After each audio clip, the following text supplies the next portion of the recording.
used to believe that love was supposed to feel safe. You know that feeling when you come home and the lights are on, dinner is almost ready, and someone asks how your day was? That was my life. For 12 years, I lived inside that warm little bubble. His name was Mark. We met in college, got married 2 years later, and everyone called us the perfect couple. And I believed them. We had a small house with a white fence. Not fancy, but ours. I worked as a pharmacy tech, he sold software. No kids, by choice. Just us, our dog Leo, and a future we planned down to the smallest detail. I thought I knew everything about him. His coffee order, his nervous laugh when he watched horror movies, the way he hummed off-key in the shower. But here's the thing about perfect lives. They only look perfect from the outside. The first crack appeared on a Tuesday. Mark started coming home late. Not every night, but often enough for me to notice. He said it was a new project. I believed him because that's what trust is, right? You don't question, you don't spy, you just believe. Until the day I found the second phone. It was buried in his gym bag. An old model, no case, screen cracked at the corner. I almost didn't turn it on, but something in my stomach said, do it. And when the screen lit up, I saw a text message.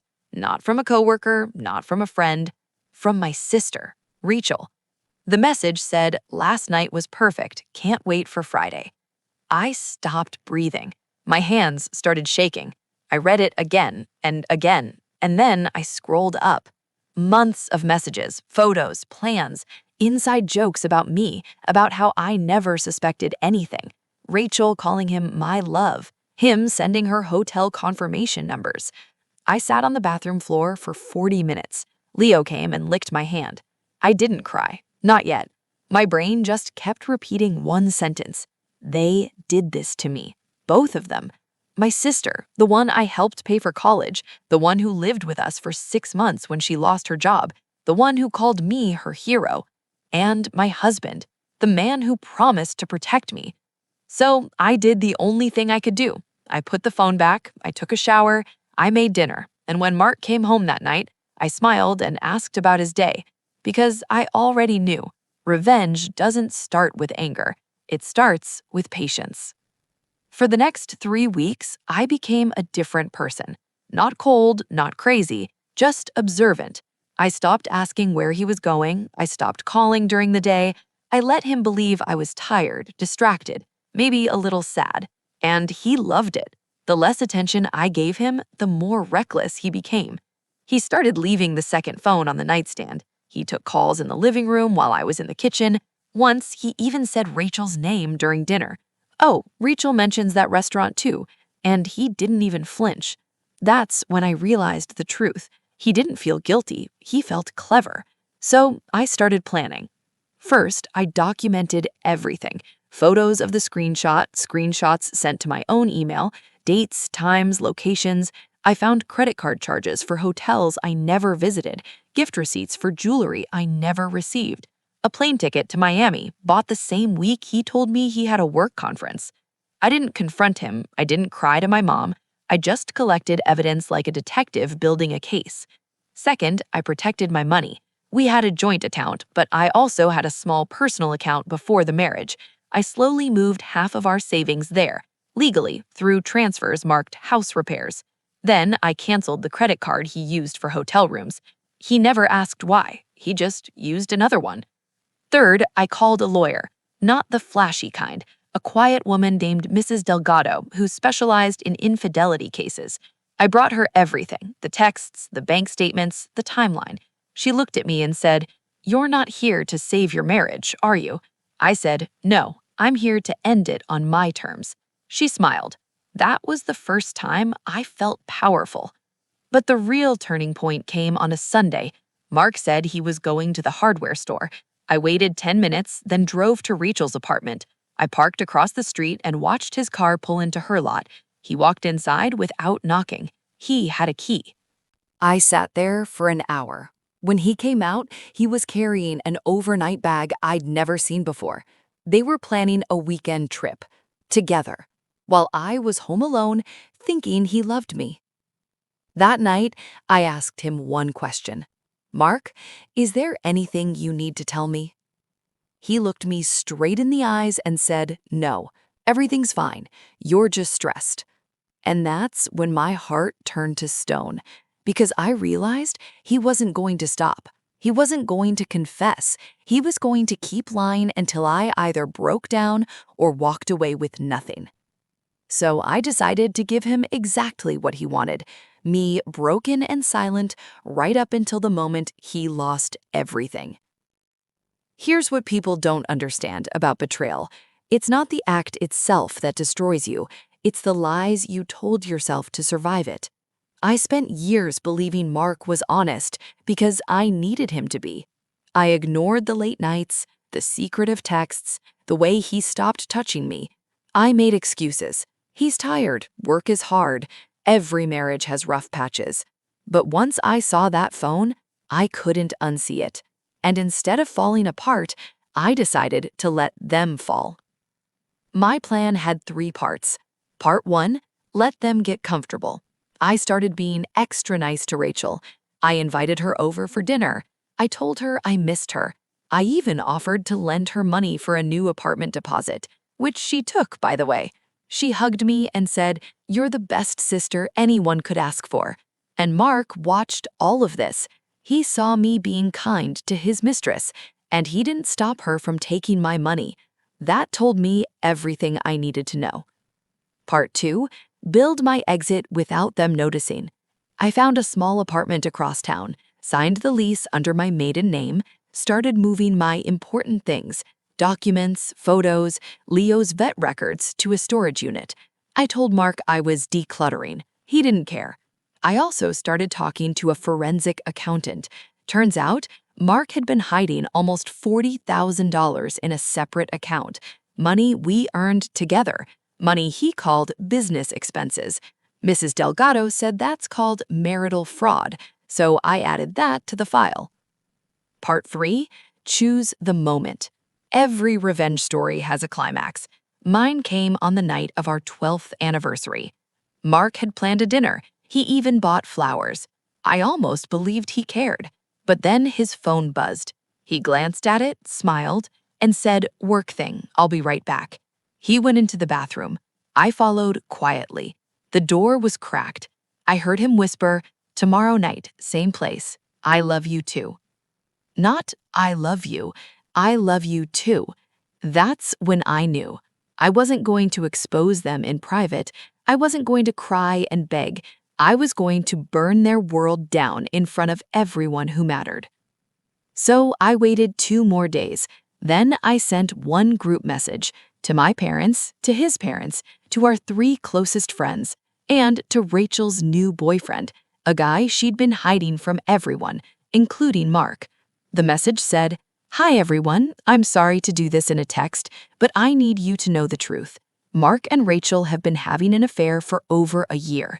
I have proof. I'm leaving him. I'm not asking for sides. I'm just telling you so you know who they really are. If you want the evidence, I'll send it. That's all." I hit send at 7:13 p.m. Mark was sitting 3 feet away, watching TV. At 7:14, his phone exploded. Then Rachel's phone. I could hear it ringing through the wall of her apartment. Then my mom called. Then his dad. Then Rachel's boyfriend showed up at our front door. Mark looked at me. His face went white. He said, "What did you do?"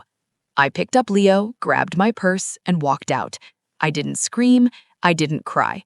I just said, "Ask your second phone." And I closed the door.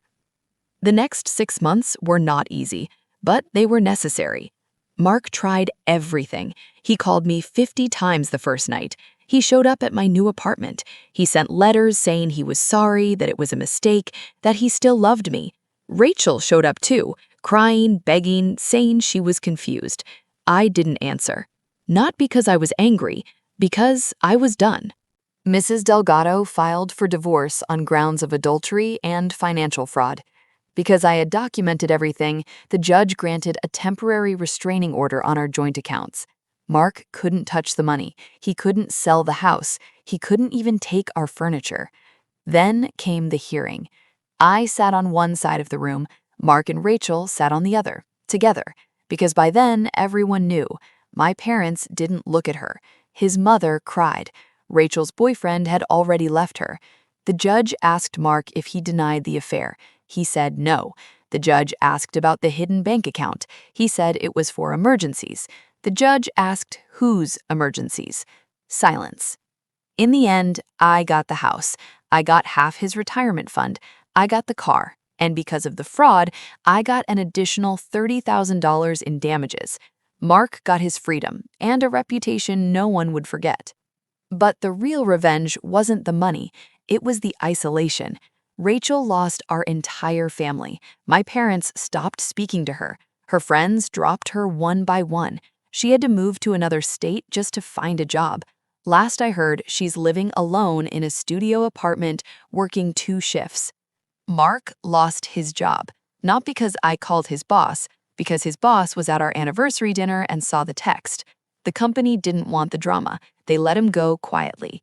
He tried to start his own business. It failed. He tried dating again. No one trusted him. And me? I spent 6 months alone. Not lonely. Alone. I walked Leo every morning. I painted my bedroom bright yellow. I started cooking again, just for myself. I went to therapy and learned that trust isn't weakness, but ignoring red flags is. Then one day, I got a call from an old friend. He said, "I heard what happened. I just want you to know you're the strongest person I know." That friend's name is David. We've been dating for 8 months now. He knows everything, and he still looks at me like I'm safe. People always ask me, was it worth it? The revenge, I mean? The texts, the courtroom, the look on their faces when they realized I had won? And my answer is yes, but not for the reason you think. I didn't destroy them to feel powerful. I destroyed them to feel free. There's a difference. Revenge for the sake of cruelty just makes you another villain, but revenge for the sake of justice, that's just holding people accountable. Mark and Rachel made choices. They chose lies over loyalty. They chose secrecy over respect. And when they got caught, they didn't confess. They got exposed. That's not me being mean. That's me refusing to be silent. So here's what I learned. Lesson 1, love should never make you afraid to ask questions. If you can't check their phone without a fight, that's not privacy. That's hiding. Lesson 2, family isn't blood. Family is who shows up when the truth comes out. My parents showed up. Rachel didn't. That told me everything. Lesson 3, you can forgive someone without letting them back in. I forgive Mark. I hope he finds peace, but I'll never share a home with him again. Forgiveness is not the same as trust. Lesson 4, the best revenge is a life they can't touch.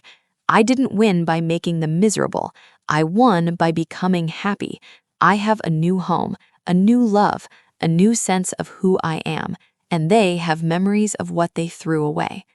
If you're listening to this and you've been betrayed by a partner, a friend, a family member, here's my advice. Don't scream, don't beg, don't post everything on social media the second you find out. Get quiet, get proof, get a plan. And then, when the time is right, walk away with your head high and your evidence in hand. Because the truth doesn't need to shout, it just needs to be undeniable. Mark texted me last Christmas. He said, "I still think about you every day." I didn't reply, but if I had, I would have said this: "I know you do. That's your punishment, not mine." Then I turned off my phone, made tea, and watched Leo chase his tail in the backyard of my little yellow house. And for the first time in years, I smiled. Not because I won, because I was finally free.